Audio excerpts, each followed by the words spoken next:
Good morning, ladies and gentlemen. Welcome back to the Dean Callan Show. This is episode 90, day 90 of lockdown. And today, I have had a brilliant day. I have basically spent the whole day on Zoom calls and having meetings.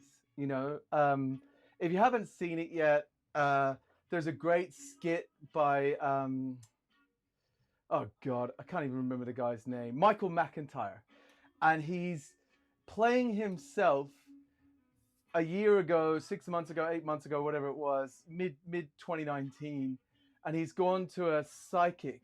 Psychic has a crystal ball, and the psychic's going to tell him, his future, right? And the psychic is like, next year you will spend all of your time at home wearing the same clothes you slept in the night before, and like does this whole bit. And he's like, you will have meetings every day, and every meeting will begin with, can you hear me? Can you hear me? I can hear you. Can you hear me? And it's like hilarious. Anyway, it's kind of our life right now. And I guess as a consultant, for the last couple of years, I've only really worked for one client and like done my thing and kind of kept it was in the background. And every time something new is happening and I'm instructed on something new, I get excited about it. Um, but I guess like I can't tell anyone anything. But the people I'm working with at the moment, it's so fresh and so new. It's really exciting, and I had a really great day. But in saying that, I spent the whole day working. I dropped my little man off early this morning to his granny. She's taking care of him. Thank you so much, Granny Babs. She's not watching this. She's obviously busy taking care of little man. But I spent the day working, and now as it got closer and closer to like showtime, I started to panic a little bit. I'm not going to joke. And I thought to myself, right, I'm just going to do this. And I had my plan of what I was going to do, which was meant to be like further down the story arc of the show. And I was getting ready to do it. But when I was doing my interviews, right, I say interviews, I had a monopod up here. And if you see this isn't meant to be here, this cable. So this cable is the power to one of the other cameras that you can't see currently. And it was shooting the video this way. So I could sit there, chat through my Zoom calls. And if I needed to, I could come around this side, switch camera angles, and talk from behind the bar and make drinks. It's a great setup for someone who's consulting on drink strategy, consulting on product development, that sort of thing. So it means I can be business without it being too busy in the background, then come around here. But when I come around here to pack it all up, I'm in a rush and I'm restricted movement because my back still hurts really bad. So I picked this up, turned it like this, and I don't know if you guys have ever noticed this. Let me see what I can do here about my zoom and pan jobby. Right? Oh, it's locked. Hold on. So if I unlock this and maybe I try to digitally zoom in on it. So these three guys here, you have Dale DeGroff, Dick Bradshaw, and Gaz Regan, right? So Dale, Dick, and Gaz, like the three wise men, they were, I guess, like when I first started out bartending, the first kind of industry legend I stumbled across was Dale DeGroff, right? And Dale DeGroff had written The Craft of the Cocktail, which, like, you can see this is an old beaten up copy of Craft of the Cocktail. And, in all my books I write, this book belongs to Dean Callan, not you. Now, this copy, I don't know how many times I've bought this book, but this copy, it's just a copy, right? But I'd bought this book multiple times before. And when I was working in Australia, Dale was such a like inspiration to me because, it wasn't just like a consumer level book. It had pictures so you could see what the drinks were all meant to look like. The recipes, you know, certainly in 2005, 2006, when I was able to actually decide, well, actually, it would have been earlier than that, 2003 odd, when I was able to decide on what recipes I was making. I wasn't kind of really restricted by having a very kind of, I guess, yeah, restrictive menu. I started working in more cocktail bars where you were able to just riff on drinks. You didn't have to make it exactly the way they said. His recipes all worked, and like there's drinks in here. You know, like look at the caipirinha section. You know, when this book came out, caipirinhas were huge. So he's got like lots of different twists. So it taught you to take a classic and add like one or two ingredients that work with the existing flavors in the classic and give it a twist. Um, like stories, but balanced stories. Anyway, I love this guy. And once upon a time, an ex-girlfriend of mine bought a copy of The Crafts of the Cocktail, and she posted it to Dale DeGroff himself. Now, she reached out to him, and this is like a long time ago, 15, 16 years ago, got in touch with him and said, hi, my boyfriend really likes your stuff. I want to get him a signed book for his birthday. So she sends the book to him from Australia, gets to Dale. Dale signed the book, and his signature, if you haven't seen it before, literally ends with a martini glass, right? So cool, with a little olive in it. And he sends it back, and on my birthday I got the book, and I was like, wow, this is amazing. It's signed and everything, first edition. And she told me that she tried to arrange for return postage, but it wasn't, when it got to him, it didn't work, the return postage. And he paid like $30, 37, whatever it was, like a lot of money for me back then, of his own cash to post it back. Like, that's legendary. I don't care what anyone says, that is some legendary shit. I was like, this guy's hospitality. The next person I stumbled across, because back in the day, if you had The Craft of the Cocktail and Joy of Mixology, like they were the two books that you needed to have, right? This was like what setting the table is, I guess, but for bartenders back in the day. Like, it doesn't just tell you about the cocktails. It goes into, you know, families of drinks, but it also tells stories of how Gaz interacted with guests, like how he physically dealt with people, his mindfulness, his approach to guests. And that was like groundbreaking for me. I've bought this book many times. In fact, I've gone further than that. I have gone out. I went to New York, and I met Gaz. Well, I met him before I went out to New York, but when I was in New York, I got invited around to his house. Right? I didn't invite myself. I know what you're thinking. Just to chill, right? So when I was going to his house, there was no way I wasn't gonna. I bought every book that he had ever written, to my knowledge, and I had them all sent to him so that I could get him to sign them and then post them back to me, right? And the thing is, when I got to his place, like some of them, like the bourbon one, that was super difficult to get a hold of. Some of them were not like first editions, and Gaz not only signed them, but the guy gave me out of his own collection like the better first edition versions of the books that I found difficult to find the first editions of, and sign those, right? Which was pretty special. And I had 2 copies of everything signed, and then I had those, the second set I offered up. I was a brand ambassador at the time. I was the global brand ambassador for Monkey Shoulder, and I had an entire set of every book that he's done signed and then given to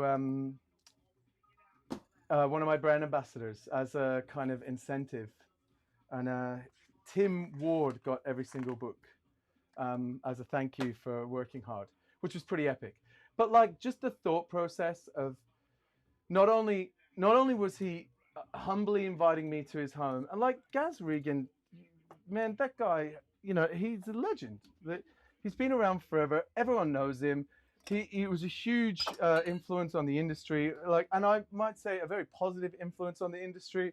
Um, and, uh, and he was nice to me and invited me into his home. Um, blew my mind, and it didn't just blow my mind, but like it kind of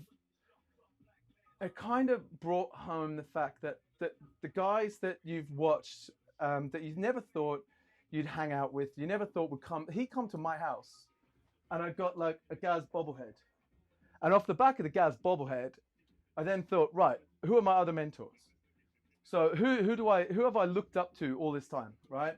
And Dale, I got a bobblehead for Dale, but it's not a bobblehead, so I need to get a proper bobblehead for Dale, but I don't have the means at the moment to get him a proper bobblehead. So I've kind of got. I think it's a game thing. He's meant to be blonde, but I like colored his hair in so he looks older like Dale. And then a Dick Bradsell. Basically, if you look, I thought this looked like Dick Bradsell, right? I could be completely wrong, but I thought it looked like Dick Bradsell. I seen it in a market in China, so I grabbed it, because I was going to have one made. Well, I probably still will one day when I've got money. So I grabbed it, and that was my Dick statue. So they're like the three wise men looking over everything that's going on in the bar. The Dick Bradsell story, always loved Dick Bradsell. Great drinks, great innovator, remained a bartender. He was like the most humble guy.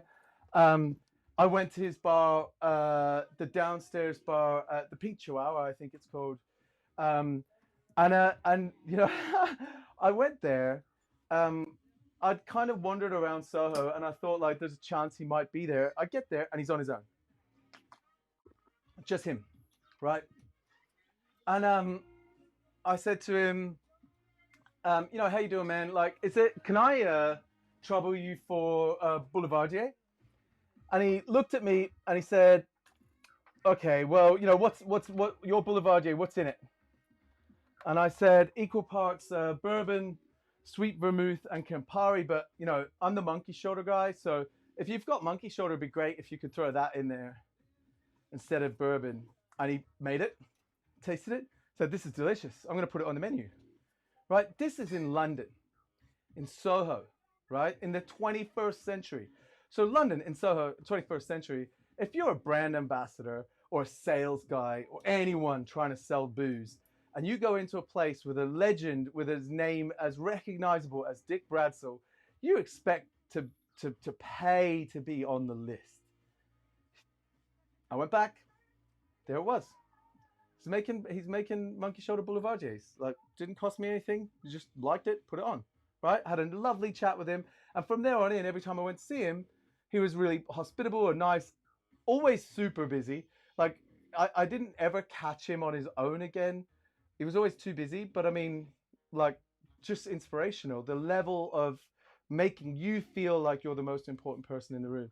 And I think it's important for people in our industry to have these icons, these heroes. I think it helps us, especially like the guys that are veterans that have been around for a long time. It helps us as we start out in the bar world to see the mindset, the knowledge, the accumulative kind of people's interactions that these people have had over all these years, to see how they use it, to see the way that they function and how they interact with people. Because human interaction, you can't read a book and then be good at human interaction. It's just way too complex. You have to kind of be in it. You have to actually get good at human interaction through human interaction. And someone that's gotten good, if you're interacting with them, you're hopefully going to pick up some of it. So that's my bit. I needed to get that out because earlier on I knocked him off, thought I'd broken him, and I was devastated. All pineapples fell down everywhere. It was a nightmare. So I thought to myself, right, this time I'm scrapping my stupid thing. I'm doing the show about mentors. I'm going to mention the fact that it's important. I'm going to ask people to write in and say, Dick is my hero, for example. Des, Dick is a hero, right? Or was a hero. I still think is. If he lives on in our hearts, then he is still a hero. So yeah, legend. Now, obviously, I asked Mitch the same question. Let's see what Mitch has to say about do we need heroes?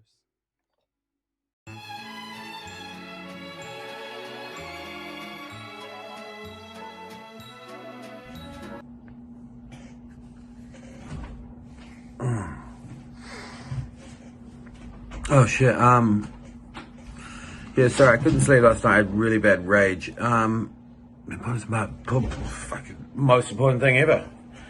If you don't have somebody to live up to or set an example for you, then it can be really hard to find your own way, you know. And there's so many dark roads and so many wrong roads to go down in an industry filled with fucking illicit drugs that. Yeah, the importance of having a quality mentor is really key to how you progress in the industry. It's also something that you have to, then play it forward. You have to then grow into that same mentor for your own guys and set an example for them. It's fucking clutch. Shout out Jason Crawley. Shout out Dean Callan.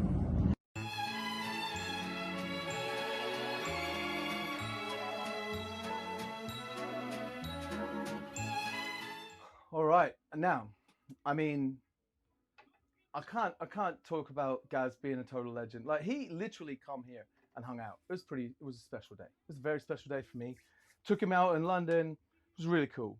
Now, I can't talk about Gaz being a legend, and like I did kind of mention on the thing I was going to make a Negroni. It would be weird if I just like made a normal Negroni. So I'm going to do a non-cappuccino Negroni cappuccino. You might have remembered it from one of the first ever episodes. Yeah, anyway, I'm going to do that. So, glass. See this? Clear ice, right? I've noticed more and more bars that ordinarily, I would see all the legit clear ice on their Instas and stuff. They're starting to get cloudy. Like, where are you guys getting your ice now? Have you stopped making clear ice? Like, did you fire the bar back? Come on, Ice Studio, they're still supplying. You can get it from them. That's where I get it. If I can get it from my home bar, you can get it for your bar. So check it out. Right, so I'm just going to do equal parts. Right. To make a Negroni, start with a glass. Add some ice. Over the ice, and I'm not going to overcomplicate this, add 1 part of sweet vermouth, or Italian, vermouth de Torino. 1 part of gin. That's right. I'm using Bombay because you know what? I like Bombay. They sent me this Bombay. Right? And it tastes great. Do you know how many Bombay Negronis I've had in my life? Loads. 1/2 part of coffee liqueur. In this case, it's Mr. Black's. And then 1 part of Campari. Which, there it is. Right. 1 part of Campari. Now, this ice is already quite melty. You obviously can't see it from where you are, but I've kind of changed the lighting a little bit because I had these LED lights that were flickering and it drove me crazy. When I look at the thing, I could see flickering. So I bought halogens again, but I bought them from Amazon. Probably not a good idea. I don't think they're legit. Like they're basically like right there. It feels like I've put my hand underneath a heat lamp at a hot pass in a kitchen. It's insane. I had to have the aircon on during the day, and I mean, if I put the aircon on now, you're gonna hear it. So I'm without aircon in basically, but I'm being cooked. I am being cooked. My hair is gonna go blonde from the heat. Right. There's my Negroni. Have a little taste.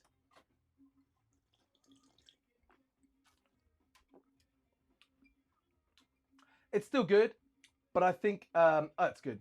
But when you make this and then put it through the milk punch method, and it comes out like clean and liquidy and silky, it's way better. Okay, so I thought it might be important to mention that although I haven't planned any content in the past, right? I just kind of wing it an hour before I go on air. I just kind of make stuff up. I have um, a couple of projects lined up for you guys. I'm going to start doing kind of like a cocktail thing. I can't tell you what it is just now. But if you comment on the stream now, so I'll know, you know, for example, Des, Diogo, like the guys that, and I'm assuming, yeah, Diogo's there. Yay, Diogo. Mitch, it might be difficult to get it to you, but basically, I've reached out to a good friend of mine. He's going to arrange for me some very special whiskeys. Those whiskeys are handpicked for the guys that watch this show. Or guys and girls, I should say. Guys, I just see guys as like non-gender specific. Anyway, for the people that watch this show, if you're in the UK, because I don't know what the what the legality is of posting these samples that weren't the originals overseas, and because I'm doing it with the help of a real legit company, I don't want to put them in the shit. So if you're in the UK and you're interested in getting involved, the plan is, right? We'll announce this next Monday. So it'll be the next Monday after today. We're going to play with some new spirit. We're going to play with some new spirit. Siri's talking to me. We're going to play with some new spirit. And then I'm going to make something up and he's going to make something up. And then we're going to announce what we come up with this new spirit that doesn't exist, literally only exists for us. And at the same time, invite you guys to play. So if you want to play with it, tune in on Monday. And then if you're interested, we will post you 2 people, a couple of samples. You guys play with that, right? And you've got 2 weeks. Well, less than 2 weeks. Not the Friday coming after the Monday, but the following Friday. We'll all come back. You'll be invited to check in live like I have Zoom guests or whatever it is. Your face will come up and you'll be expected to tell us what drink you come up with, right?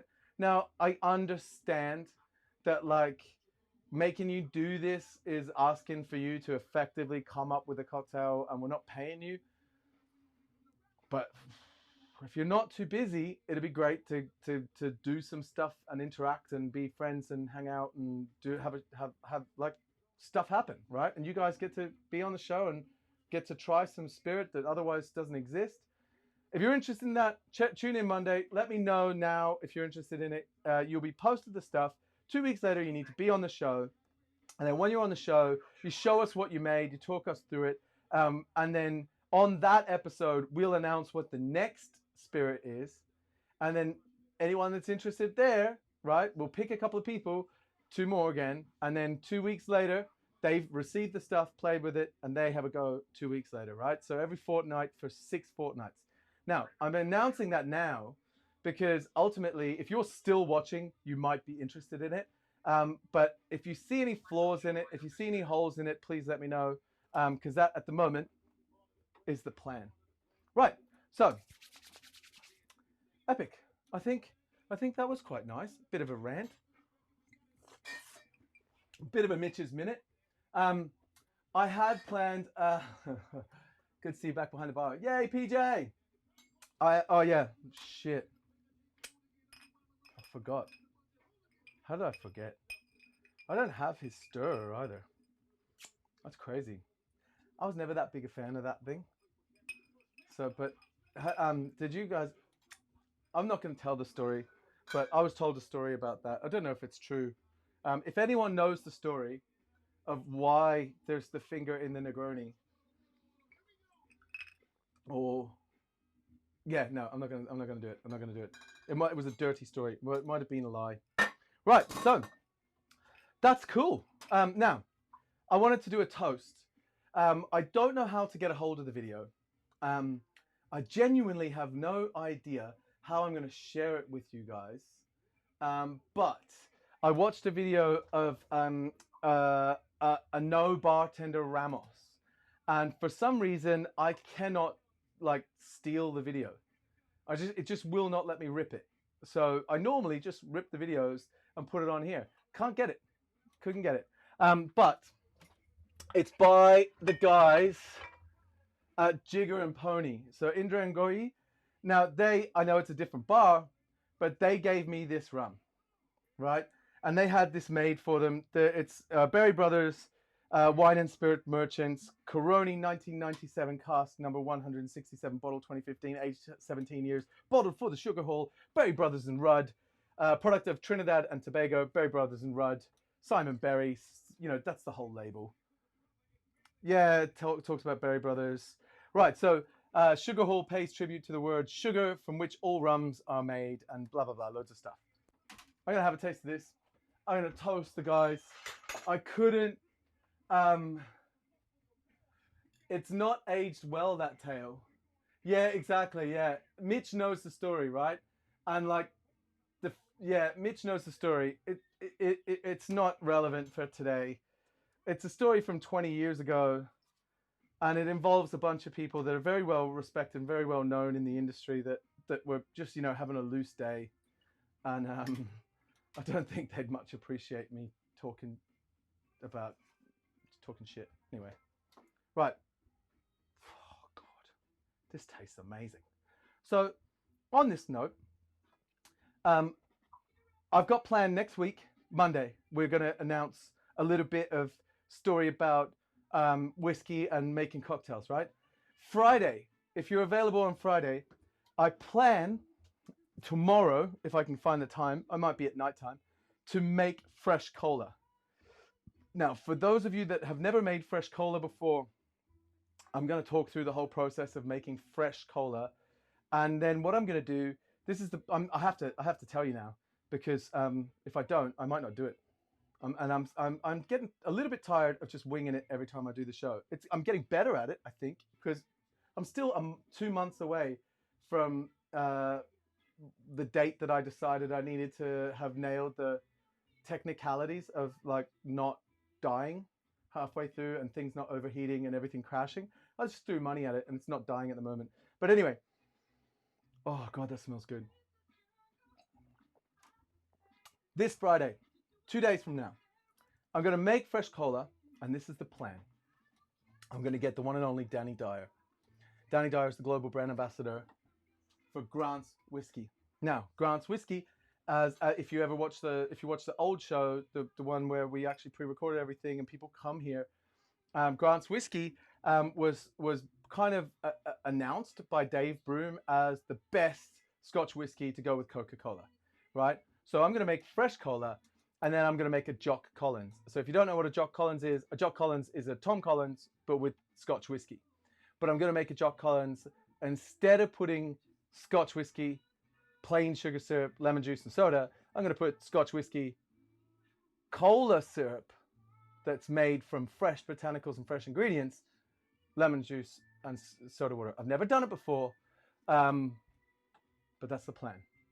Yeah, so we've got a couple of things planned. And on the rum note, 15th of July, I'm going to be having a live interview with Alexander Gabriel, who's like the dude behind Plantation Pineapple, and also Plantation Nicaragua, and also Plantation St. Lucia, and also the Plantation, all of the plantations.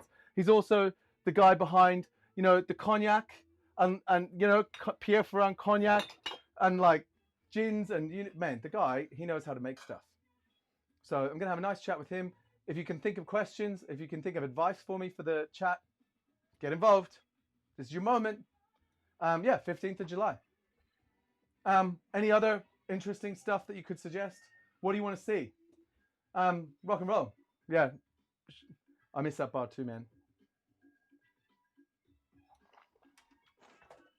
This is fucking delicious.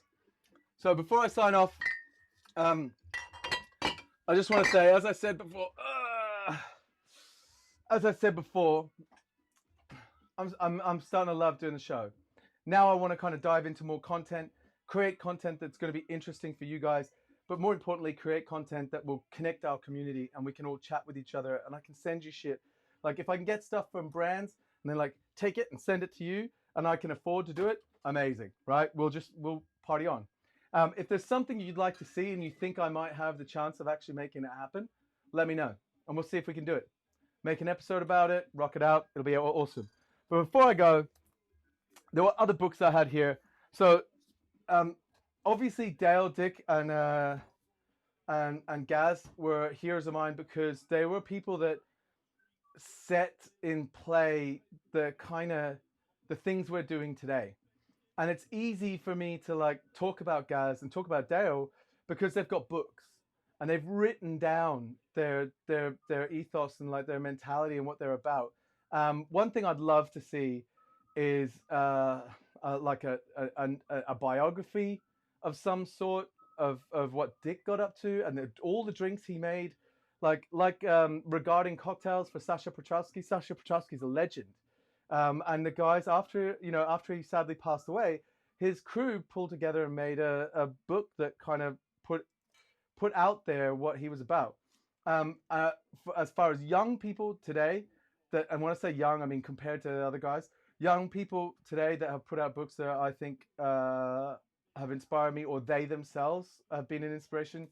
Jeffrey Morgenthaler, I think he's awesome. I think he's a legend.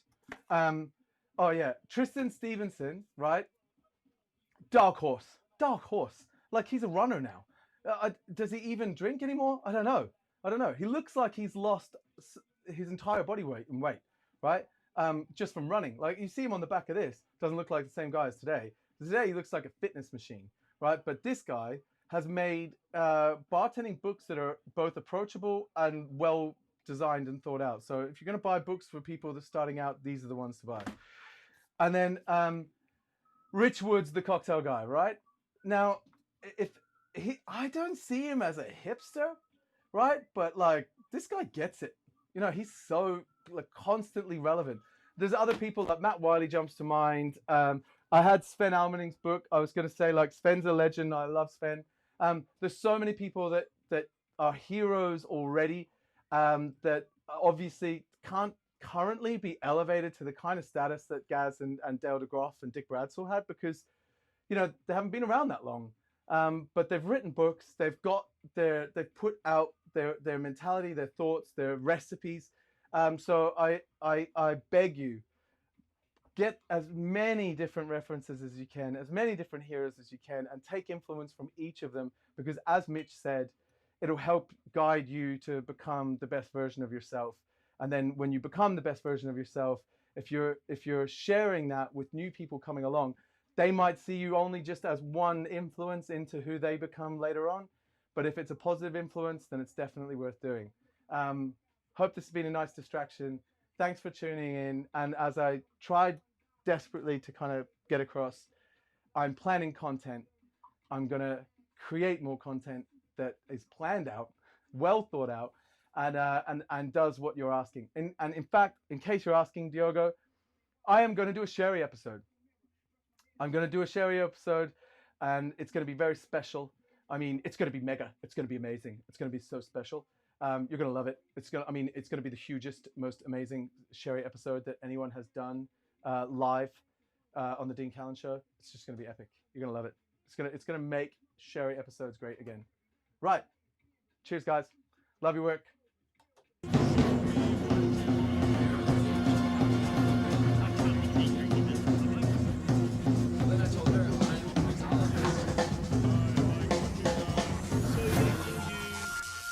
You ordered what?